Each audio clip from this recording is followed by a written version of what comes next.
There's a saying that love is blind, meaning that for those who are looking at another with the eyes of romantic or human love, we tend to overlook, that is, turn a blind eye to the faults of the other.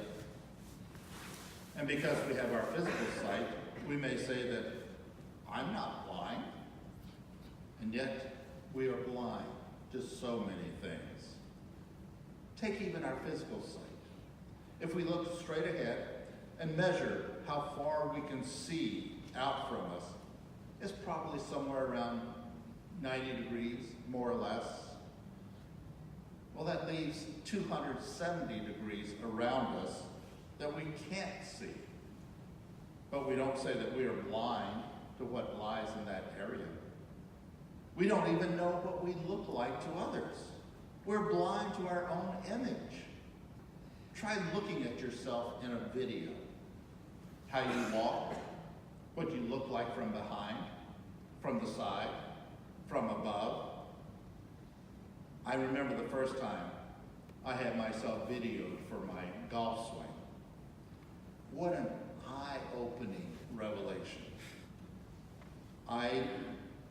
In my mind, I thought I was doing one thing with my arms and my hands and my body. And I thought I knew where the club was when I swung. But the camera showed something entirely different. It wasn't anything like what I had pictured in my mind. I was stunned and confused. At the same time, it opened me up to seeing myself differently and to being able to receive instruction on how I can make changes to improve my gospel. But now let's talk about our spiritual sight and open that can of worms. Some may say that I know what I see and believe with my eyes of faith because it has served me well all my life. And then along comes something or someone who shows us differently, and we're put to confusion.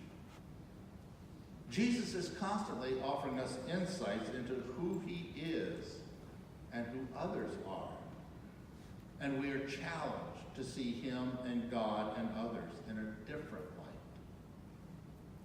Jesus presents us with dichotomies on who he is.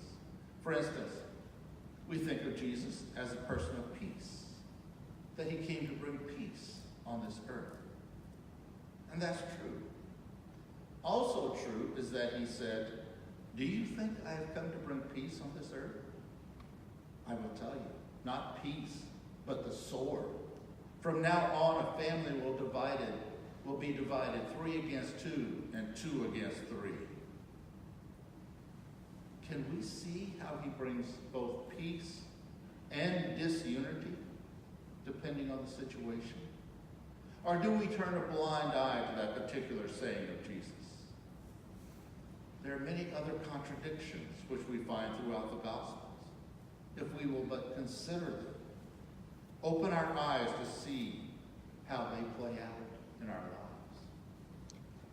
We have a grandson who is a really gentle soul. When he was in high school, he played several sports.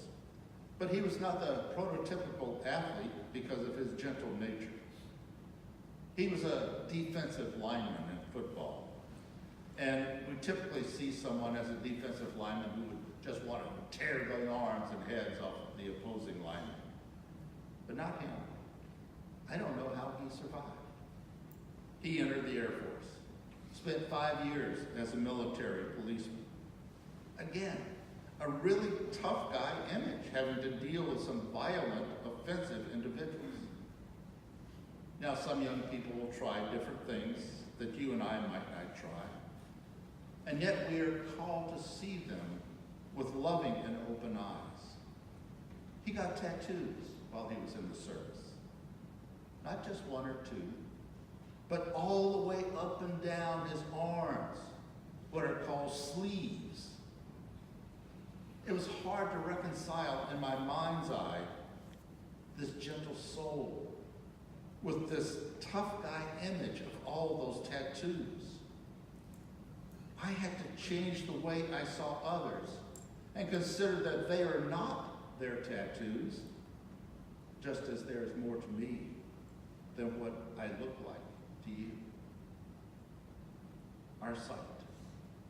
Today we are called to see as Jesus would have us see, with the light of his heart, with the light of true love, which sacrifices for each of us and calls us to that same heart of love.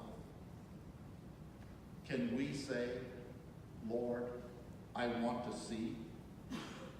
Or will we remain in our blindness?